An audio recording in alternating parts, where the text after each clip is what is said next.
Apakah barcode-nya jelas Jelas, Pak. atau terlalu kecil? Jelas, Pak. Cukup Oke. lah. Silahkan mungkin 1 menit lagi untuk presensi. Oh iya, minta tolong juga untuk teman-temannya yang mungkin masih belum hadir, di chat ya, diberitahukan kalau kuliah akan segera dimulai.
Oke, baik. Mungkin untuk presensi dicukupkan terlebih dahulu. Nanti yang baru masuk mungkin bisa menggunakan Google Form. Kemudian jangan lupa yang masih Velogister, namanya minta tolong diubah ya. Baik, untuk perkuliahan hari ini mungkin langsung saya serahkan kepada Ibu Ciptati dan Ibu Ayu. Terima kasih, Silahkan. Pak Alvin. Iya, Ibu. Ya, Assalamualaikum warahmatullahi wabarakatuh. Bu Ayu, Pak Alvin, dan para mahasiswa yang sudah hadir pada pertemuan pagi ini. Salam sehat. Semoga semuanya bersemangat.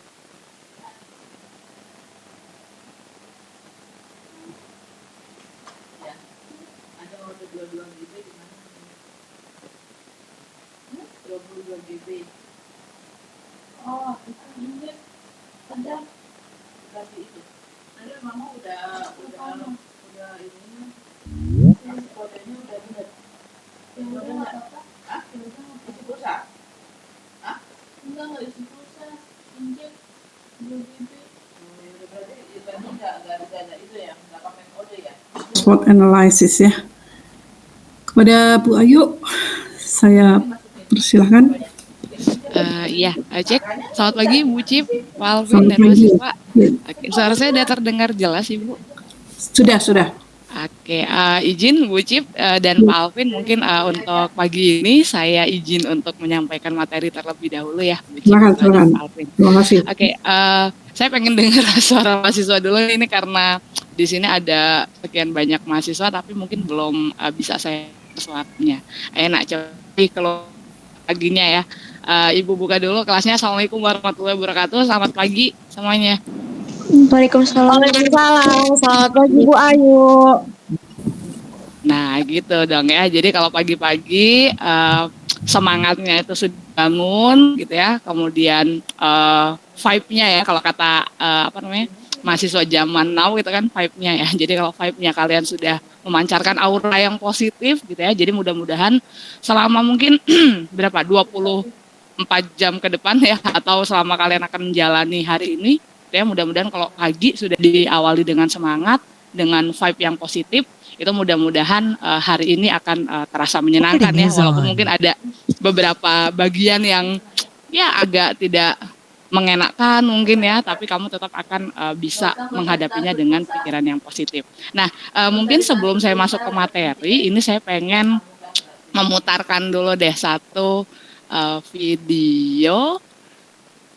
Oke, ini sebenarnya saya pernah menyaksikan ini, mungkin kamu juga pernah nggak sengaja ya, kalau ngelihat YouTube tuh sering berseliweran iklan, tapi ini iklan dari Thailand. Itu biasanya Thailand kalau bikin iklan kan keren sekali ya, jadi ada ada makna ada makna mungkin apa yang terselip ya untuk motivasi hidup atau ajakan-ajakan kebaikan yang terselip di dalamnya. Nah, saya pengen kita sama-sama coba menyimak dulu video ini. Mungkin ada beberapa di antara kalian yang udah pernah menyimak gitu ya, tapi tidak apa-apa. Coba kita saksikan dulu ya bersama-sama.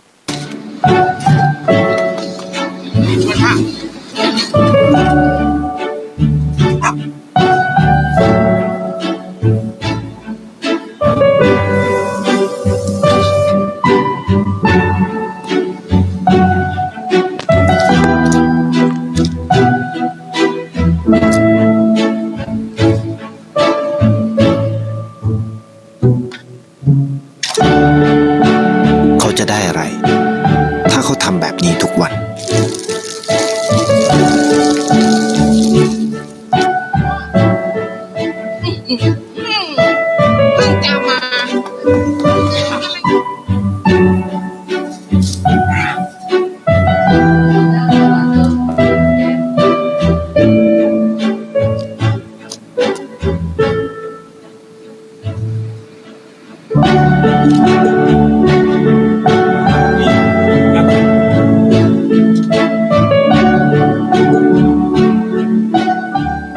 เขาจะไม่ได้อะไรเลย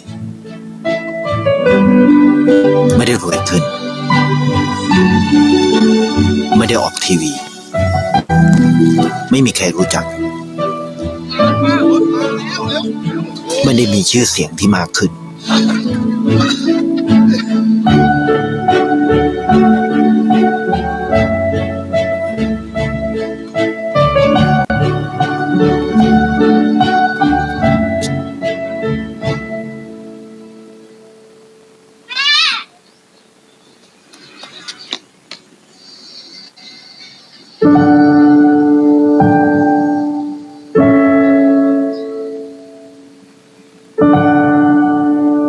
เพราะสิ่งที่เขาได้ คือได้แค่ความรู้สึก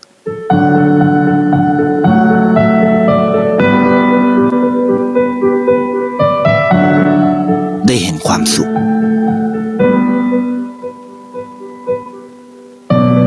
ได้เข้าใจ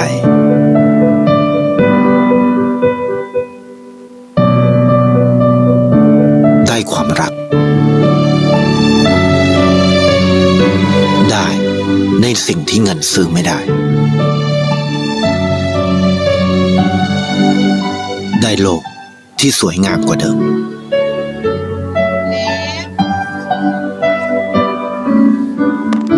ในชีวิตคุณ อะไรคือสิ่งที่คุณต้องการมากที่สุด ไทยประกันชีวิต Oke, ini sepertinya salah satu iklan asuransi ya yang ada di Thailand. Tapi kenapa saya ketika dulu pertama kali menonton dan berkali-kali saya menonton pun masih merasa tersentuh gitu dengan video yang baru saja saya tampilkan. Coba deh saya ingin salah satu di antara kalian bisa bercerita, mungkin mengungkapkan apa sih yang bisa kita ambil dari video tadi yang mungkin berapa nih durasinya, kurang dari 3 menit yang saya putarkan. Silakan. Apa yang bisa kita petik atau pelajaran apa yang bisa kita ambil dari situ? Boleh silakan Kesen. Ya, Dina Amalia silakan. Izin menanggapi Bu. Hikmah yang kita ambil dari video tersebut tuh, kita berbagi tidak harus menunggu memiliki segalanya dulu Bu. Jadi kita berbagi itu dari hal terkecil yang kita punya, agar hal terkecil itu bermanfaat bagi orang lain. Walaupun kita susah, namun membuat orang lain bahagia itu hal kebaikan yang membuat kita senang juga gitu Bu. Terima kasih. Oke, sip, bagus sekali ya Dina Amalia ya. Ya betul ya, tadi yang diungkapkan Dina, kita tadi bisa melihat ya bagaimana seorang yang mungkin dari segi materi gitu ya, dia tidak punya materi yang berlimpah, tetapi dia sedikit kebaikan yang dia lakukan ketika membuat orang lain bahagia, itu juga akhirnya bikin hati dia terasa hangat juga ya karena merasakan kebahagiaan itu. Oke, terima kasih Dina. Mungkin ada satu lagi deh, silakan, saya pengen mendengar pendapat yang lain setelah menonton video ini gitu ya, apa yang bisa kalian ambil. Monggo, satu orang lagi mungkin ya. Silakan boleh raise hand, Nak, atau langsung open mic.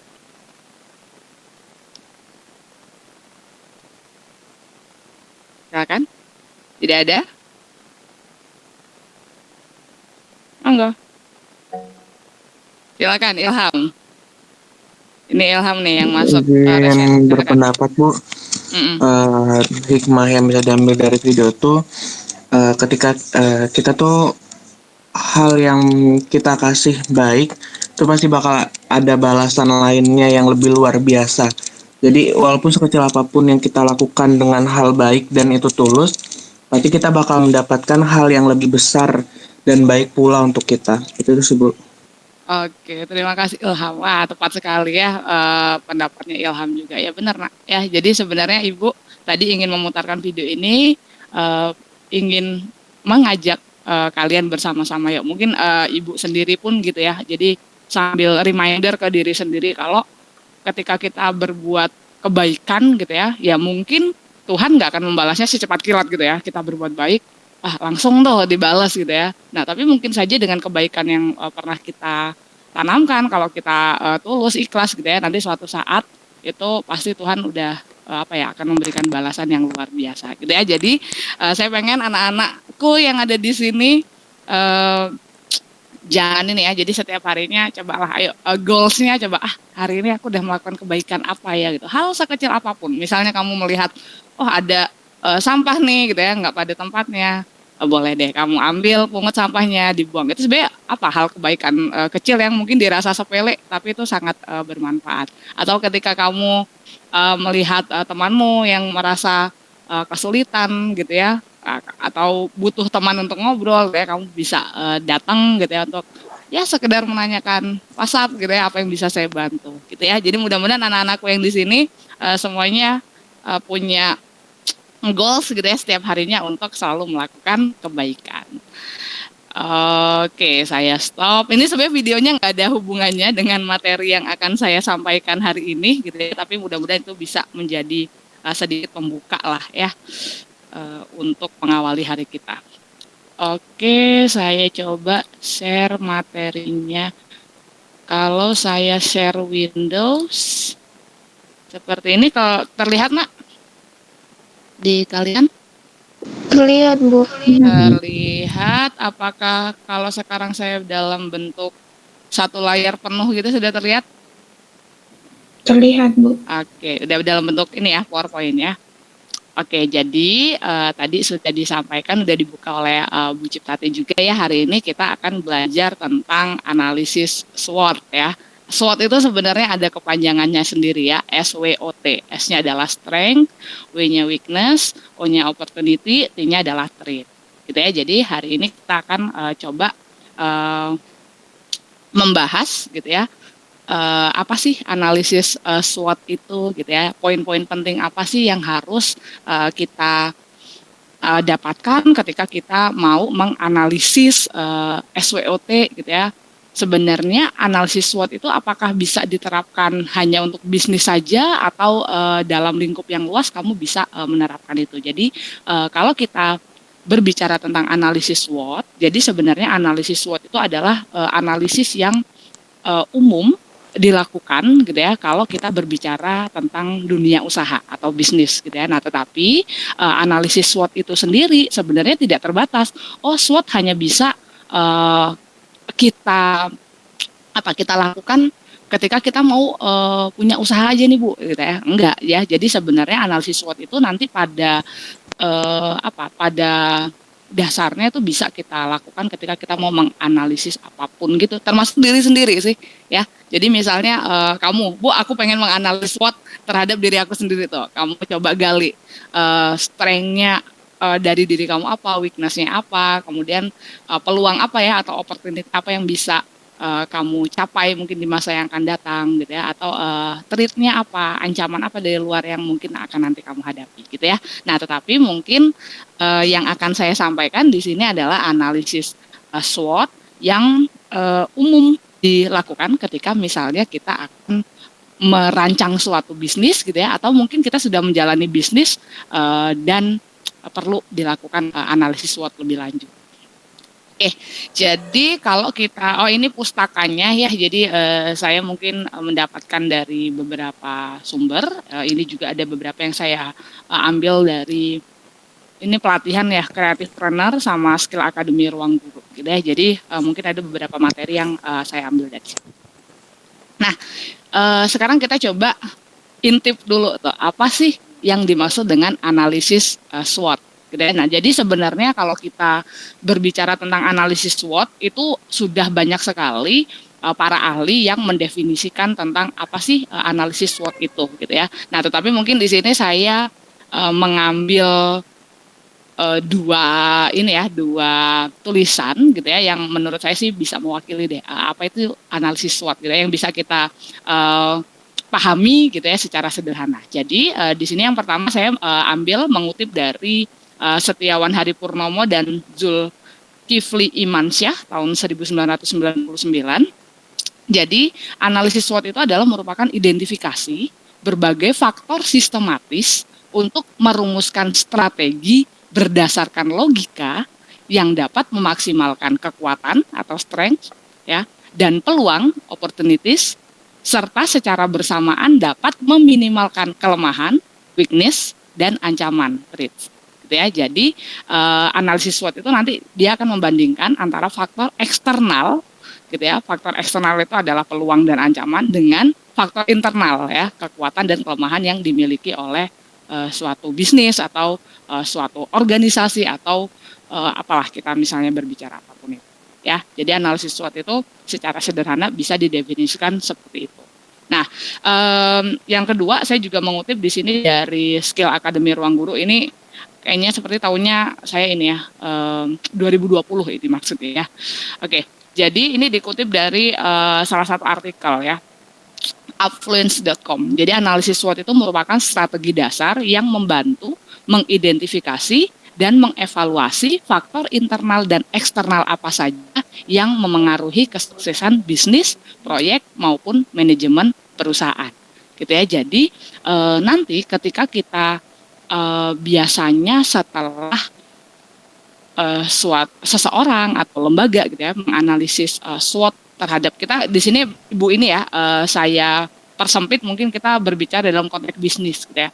Nah, ketika orang sudah bisa menganalisis SWOT terhadap bisnis yang sedang atau akan dijalankan, nah itu nanti pada akhirnya dia bisa merumuskan strategi. Nah, jadi merumuskan strategi bagaimana caranya agar bisnisnya itu bisa berlangsung gitu ya, dengan cara memanfaatkan kekuatan dan peluang yang ada di depan serta untuk meminimalisir gitu ya kelemahan yang dia miliki, serta nanti dia juga bisa menstrategikan ya atau merumuskan bagaimana cara dia menghadapi ancaman-ancaman yang mungkin akan dilakukan ya atau mungkin akan didapatkan di masa yang akan datang gitu ya. Nah, jadi pentingnya analisis SWOT itu nanti kita bisa pada akhirnya merumuskan suatu strategi gitu ya, bagaimana nanti bisnis kita bisa berlangsung seperti itu ya.